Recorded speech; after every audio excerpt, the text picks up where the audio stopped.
Hello everyone, welcome back to my channel study only science. Madhya Pradesh वर्ग 3 चयन परीक्षा जो कि आपकी 9 अक्टूबर से स्टार्ट होने वाली है और उसी की तैयारी के लिए आज का हमारा टॉपिक हम लेकर आए हैं ह्यूमन बॉडी से रिलेटेड। मानव शरीर का जो जितने भी क्वेश्चन छूट गए थे हमारे टॉपिक से रिलेटेड, बॉडी पार्ट्स और बॉडी से रिलेटेड जो भी जैसे श्वसन तंत्र हो गया, परिसंचरण तंत्र हो गया, तंत्रिका तंत्र, मस्तिष्क, सारे टॉपिक से मैंने क्वेश्चन कराए थे। पर यहाँ पे ह्यूमन बॉडी से रिलेटेड और भी प्रश्न हैं जो मैंने इस टॉपिक में आपको कवर कराए हैं। 75 टोटल क्वेश्चन है, तो सभी प्रकार की प्रतियोगी परीक्षाओं के लिए उपयोगी प्रश्न हैं। तो आज की क्लास को आप स्किप मत कीजिए। अगर आप आ गए क्लास देख रहे हैं तो पूरी जरूर देखिए और लाइक शेयर ज़रूर करिए। स्टार्ट करते हैं पहले प्रश्न के साथ, और हो सके तो आप मुझे कमेंट में आंसर भी बता सकते हैं। और चलिए स्टार्ट करते हैं। मानव शरीर में रुधिर का कितना प्रतिशत प्लाज्मा होता है? तो प्लाज्मा जो है रुधिर यानी कि रक्त हो गया, खून जिसे कहते हैं, उसमें प्लाज्मा कितने प्रतिशत होता है? उसका आंसर हो जाएगा हमारा 55% होता है। अगले प्रश्न की तरफ बढ़ते हैं। तो प्लाज्मा में कितना प्रतिशत जल होता है? तो प्लाज्मा में जो प्रतिशत जल होता है वो 90% जल होता है। ठीक है, 90% पानी होता है प्लाज्मा के अंदर। अगला प्रश्न है, मानव शरीर में कुल कितनी हड्डियां होती हैं? तो मानव शरीर में कुल 206 हड्डियां पाई जाती हैं। इसको नोट कर लीजिए, बहुत ही सिंपल, इजी और बार बार पूछे जाना प्रश्न है, बार बार पूछा जाता है। अगला प्रश्न है हमारा, मानव शरीर में सर्वाधिक मात्रा में कौन सा तत्व पाया जाता है? तो सर्वाधिक मात्रा में कौन सा तत्व पाया जाता है? वो होता है आयरन, जिसे लोहा भी कहते हैं। तो ये तत्व पाया जाता है। अगला प्रश्न हमारा, मानव शरीर की कोशिका में गुणसूत्रों की संख्या कितनी होती है? तो ये 46 होती है और जोड़े होते हैं, जोड़े में 23। अगला प्रश्न है, मानव शरीर का रुधिर का जो मानव रुधिर है उसका पीएच मान कितना होता है? मानव रुधिर का पीएच मान 7.4 होता है, जो कि क्षारीय प्रकृति का होता है। अगला प्रश्न है, शरीर का सबसे बड़ा अंग कौन सा है? तो शरीर का सबसे बड़ा अंग ऑप्शंस में से त्वचा होती है, जो पूरी बॉडी में होती है ऊपर से नीचे तक शरीर में। तो ये अंग है एक प्रकार का, और ये त्वचा ही है जो सबसे बड़ा अंग है। अगला प्रश्न है, मानव शरीर की सबसे कठोर अस्थि कहाँ स्थित होती है? सबसे कठोर यानी हार्ड, तो ये जबड़े में होती है। ठीक है, डी आंसर राइट है, जबड़े में होती है। नेक्स्ट है, मानव शरीर का सामान्य तापमान कितना होता है? तो मानव शरीर का सामान्य तापमान जो है 36.9 डिग्री सेंटीग्रेड या सेल्सियस में पाया जाता है। और अगर फ़ारेनहाइट की बात करें तो मानव शरीर का तापमान फ़ारेनहाइट में कितना होता है? तो ये होता है फ़ारेनहाइट में 98.6 डिग्री फ़ारेनहाइट। तो ये हमारा आंसर हो जाएगा। अगला प्रश्न है, मानव श्वसन में क्या छोड़ा जाता है? जब श्वसन क्रिया होती है तो जो हम गैस रिलीज करते हैं मानव, वो जो CO2 होता है, कार्बन डाइऑक्साइड को छोड़ा जाता है, ऑक्सीजन को ग्रहण करते हैं। अगला प्रश्न है इसी तरह, मानव शरीर में सबसे छोटी हड्डी कौन सी होती है? तो सबसे छोटी हड्डी होती है स्टेपीज। ठीक है, और स्टेपीज हड्डी मानव शरीर में कहाँ स्थित होती है? ये होती है कान में। ठीक है, सबसे छोटी हड्डी कान में होती है, स्टेपीज उसका नाम है। अगला प्रश्न है, मानव शरीर की सबसे बड़ी हड्डी का क्या नाम है? तो सबसे बड़ी हड्डी मानव शरीर की होती है फीमर हड्डी। और मानव शरीर की सबसे बड़ी हड्डी कहाँ स्थित होती है? तो ये होती है जांघ में स्थित होती है। तो इन बड़ी और छोटी हड्डी से रिलेटेड प्रश्न हमने यहाँ पे कर लिए हैं। आगे बढ़ते हैं तो प्रश्न आता है, मानव जीवन के सही संचालन के लिए अत्यधिक आवश्यक तत्व कौन कौन से हैं? तो यहाँ पे कार्बोहाइड्रेट, प्रोटीन, वसा, खनिज लवण, विटामिन और जल। तो ये सभी आवश्यक तत्व हैं शरीर के लिए, और उपर्युक्त सभी हमारा आंसर हो जाएगा। अगला प्रश्न है, हमारे भोजन में हमारे शरीर के लिए सबसे ज़रूरी और सूक्ष्म भाग कौन सा होता है?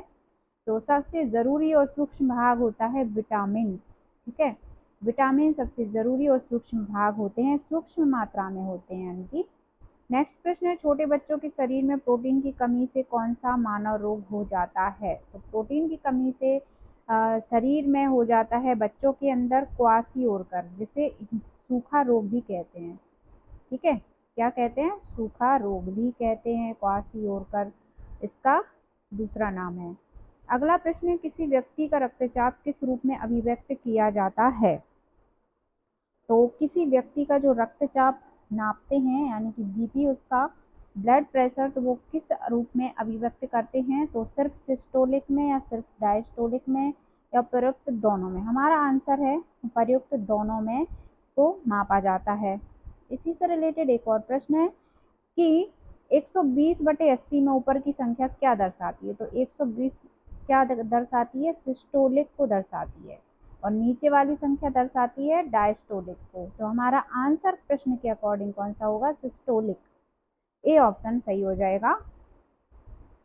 और अगला प्रश्न, हमारे शरीर में कार्बोहाइड्रेट्स किस रूप में संचित रहता है? तो ये होता है कार्बोहाइड्रेट संचित ग्लाइकोजन के रूप में। तो ग्लाइकोजन हमारा डी आंसर राइट हो जाएगा।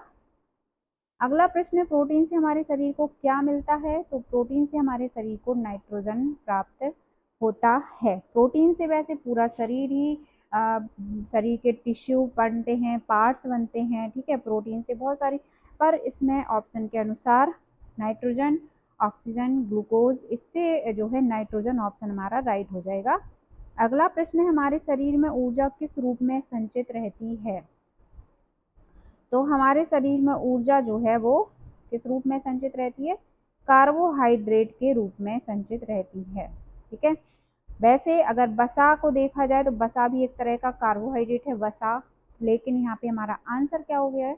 वसा के रूप में संचित रहती है। हमारे शरीर में जो ऊर्जा है वो वसा, फैट के रूप में होती है, और कार्बोहाइड्रेट से ही फैट में भी कन्वर्ट होता है कार्बोहाइड्रेट। ठीक है, अगर ज़्यादा कार्बोहाइड्रेट लेंगे अपन तो उसमें भी वसा होता है, वसा वो फैट के रूप में कन्वर्ट हो जाता है। तो अगर हम भोजन नहीं करें तो ऊर्जा हमें किससे मिलेगी? वसा से, संचित वसा से। इसी से रिलेटेड एक और प्रश्न है, हमारा शरीर जंक फूड खाने से मोटा हो जाता है, इसमें किसकी मात्रा अधिक होती है?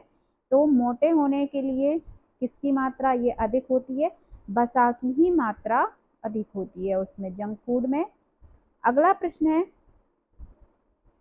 अगला प्रश्न दिया है कि हृदय की एक धड़कन में लगभग कितना समय लगता है? तो हृदय को एक बार धड़कने में समय लगता है 0.8 सेकंड का समय लगता है।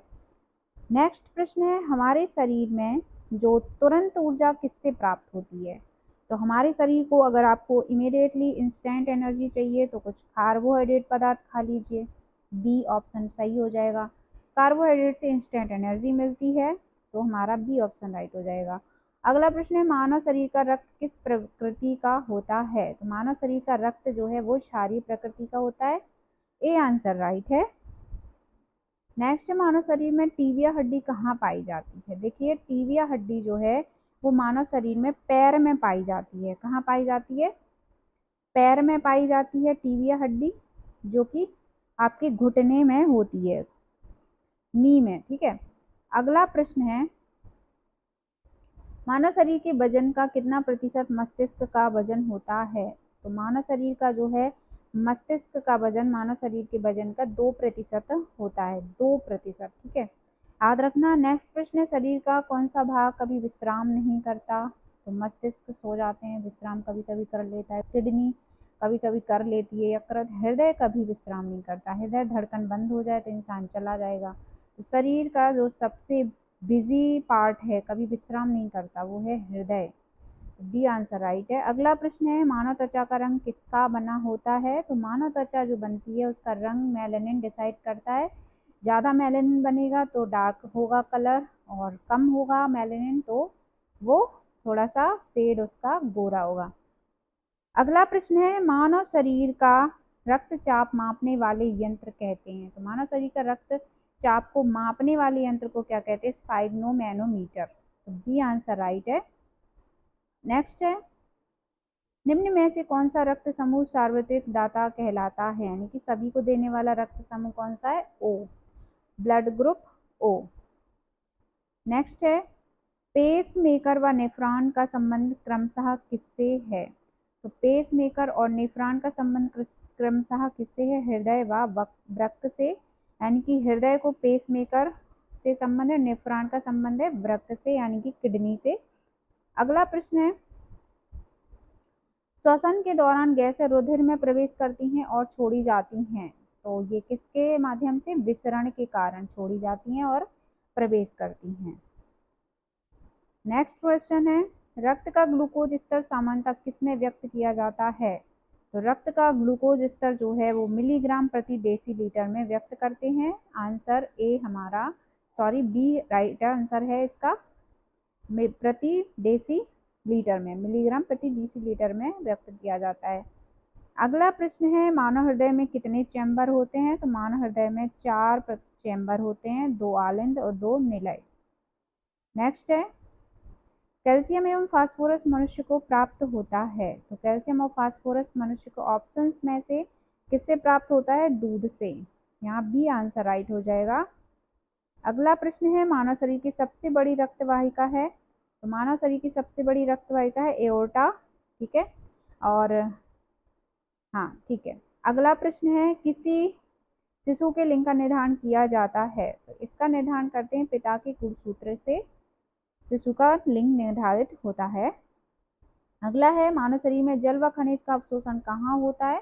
तो मानव शरीर में जल व खनिज का अवशोषण होता है दोनों चीजों का बड़ी आंत में, ठीक है, बड़ी आंत में होता है। नेक्स्ट है मानव मस्तिष्क में स्मरण क्षमता पाई जाती है, तो मानव मस्तिष्क में स्मरण क्षमता जो पाई जाती है सेरिब्रम में पाई जाती है स्मरण क्षमता, सेरिब्रम उसका पार्ट का नाम है। नेक्स्ट है मानव शरीर की सबसे बड़ी हड्डी कौन सी है?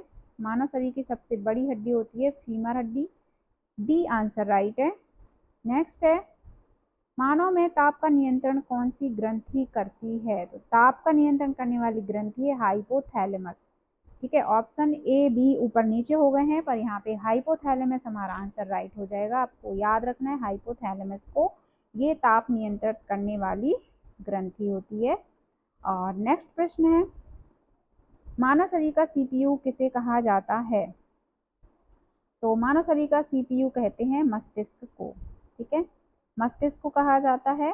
नेक्स्ट है मस्तिष्क, मनुष्य के मस्तिष्क का औसत भार होता है, तो ये औसत भार भी याद कर लेना है 1350 ग्राम होता है औसत भार, बी आंसर राइट है। नेक्स्ट है मानव की पसलियां किससे जुड़ी होती हैं? तो मानव की पसलियां जो हैं वो किससे जुड़ी होती हैं? स्टर्नम के द्वारा, क्या नाम है? स्टर्नम के द्वारा पसलियां एक दूसरे से जुड़ती हैं। नेक्स्ट है मस्तिष्क को मुख्य रूप से कितने भागों में बांटा गया है? तो मस्तिष्क को मुख्य रूप से बांटा गया है, मुख्य रूप से 3 भागों में डिवाइड किया गया है, अग्र पश्च और मध्य मस्तिष्क।